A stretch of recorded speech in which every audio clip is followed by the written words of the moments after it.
squealer.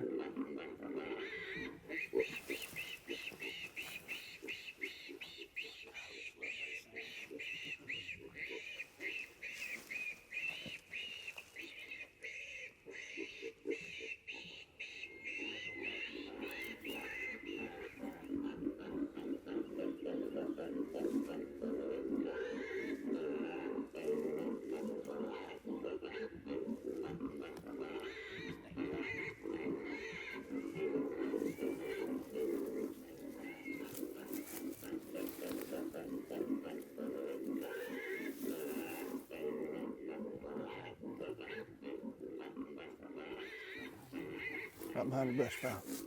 To the right or the left? Right.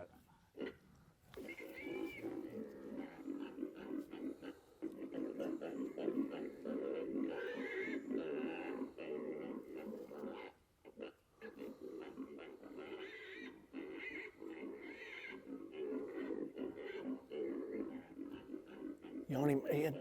Ed.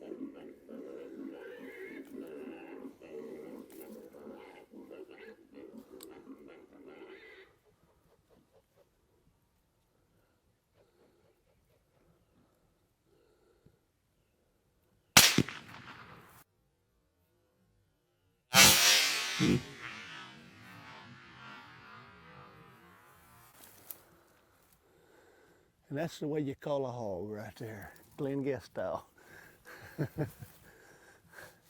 We sat here probably 10 minutes, 15 minutes, nothing. I turned that call off. Glenn said, just turn it off and see if we can hear anything, kind of give it a little dead space.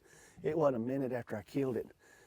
He heard that hog grunt back in there. I can't hear nothing, deaf as a hammer, but he heard that hog grunt back there. I turned the call back on, and sure enough, man, he popped out right there. And Ed Shopman over there put the pie on him with the, you're shooting a blackout, right? With the blackout. All right. Good, and shot placement fantastic. Bullet HP, Glenn Guest sounds on the Bullet HP. Silent Legion suppressors, pretty good combination. And a lot of people say you can't call hogs or don't think it's a viable way to hunt hogs. That's what we've been doing. That's, yeah. You just, a little bit of confidence, I'll show you how, I mean, it's not hard. It just, you got to have the right equipment to do it. And you got to have the right sound. The right sounds. Yeah. And it works, obviously. That hog was grunting back in there, came right to the call. And, you know, without the calling, we wouldn't have killed that hog. I agree. Never would have seen it. Never would have seen it.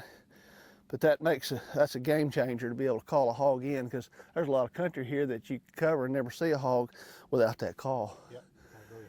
So, well, Glenn, good job. I was kind of relying on you to tell me what sounds to play and when to play them. They're your sounds, obviously, and nobody has any more experience with them than you. You actually developed these sounds, and the idea of calling a hog, I'd never heard of it before you did that. So tell us kind of what we did there, what, you know, the sounds we used. Well, we started out with sow hysteria, and it's kind of a maternal protection sound, and it's designed to, you know, trigger the maternal instinct in these sows and get them coming to protect their young, or sometimes as a rally.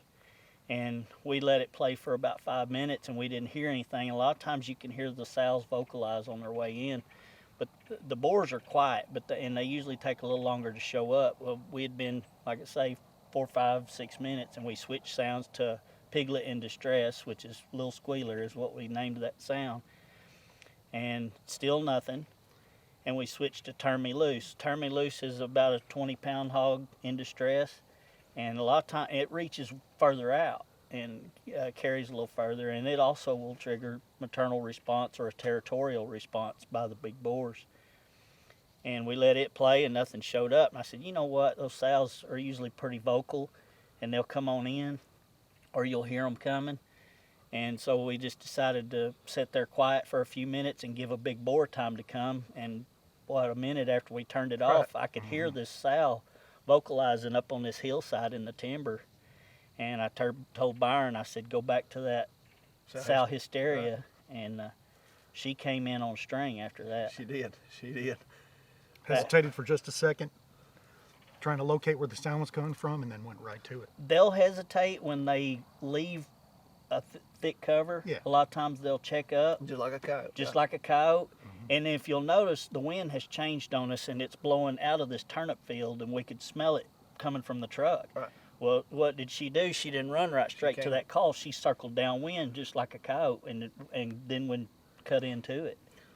Well, you know, calling coyotes is obviously a viable thing, and people know it works. Yes. But calling hogs is such a new thing. But I can tell you, if you just think about it, a hog is a social animal and a very vocal animal. It just makes common sense that they should be very receptive to calling. And Yes. I tell you, you've got it figured out, Glenn. Well, and I don't want to take credit for something I didn't do. I didn't start this. I heard Gerald Stewart speak on it in the 90s. And then I heard Larry Weissoon speak on it, telling that he had a friend that did it in the 70s, but they weren't consistently successful with it. And I just took it a step further. You know, I used grunt tubes starting out, and I thought, man, if those grunt tubes will work, live hog sounds will work even better. And this guy has got a pen of hogs, every variety you can imagine, even mule-footed pigs there at his house. And I mean, he studied it. He knows more about a hog and their behavior and what the sounds they make, what they mean, all that. It's pretty neat to see it all come, you know, culminate in the sounds and actually see them work in the field. It's incredible. And a lot of people still don't believe it, but these are 100% wild hogs, free range. Oh, yeah.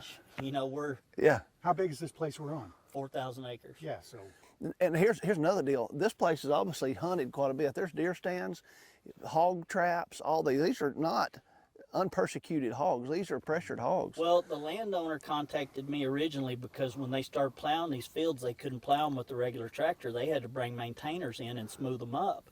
And he said, we've got traps everywhere and we're just not catching the hogs. He says, my hunters are not seeing them on the feeders. And we came in here and started calling hogs. And the first day we hunted this place, we made 5 stands on this place and called a hog on every stand. That's awesome. You know, and that's rare. Well, I'll tell you what, you've ruined me. I love to call coyotes as much as anything, but if hogs are around, you know, that's fun because not only do you call in one sometimes you'll call in 40. I've never called 40 coyotes on a stand. No, but what we called between 20 and 30 hogs on one stand yesterday. Yeah, and they eat much better than a coyote. yeah. so, I mean, you're on to something here, and I'm hooked. This is I mean, she's nice and fat and healthy. This is a good eating hog, and we're going to dress her out. Ed Shopman shot her right there. That's where, you know, he's been hunting with me for a while, and I finally got him trained to hit him behind the ear. Well, it's about dark, so we might want to get the pickup and get her loaded up. And you can get Glenn's sounds on our app, Convergent Hunting Solutions app. That's an added sound package that we've added. Go to Convergent Hunting Solutions. You can find out more about that. These suppressors we're using. Actually, this is kind of a dual trip hunt. We're with Ed Shopman here doing the field testing of these Silent Legion suppressors. I love them. And you know, I hope he leaves some with us. He may not have a choice. I you know, cannot do that legally. No, that's true. But if That's we true. do all the proper transfer, no problem. We'll figure it He out. don't know where he's at. We'll figure it out. All right, let's get her loaded up and get out of here. Let's go.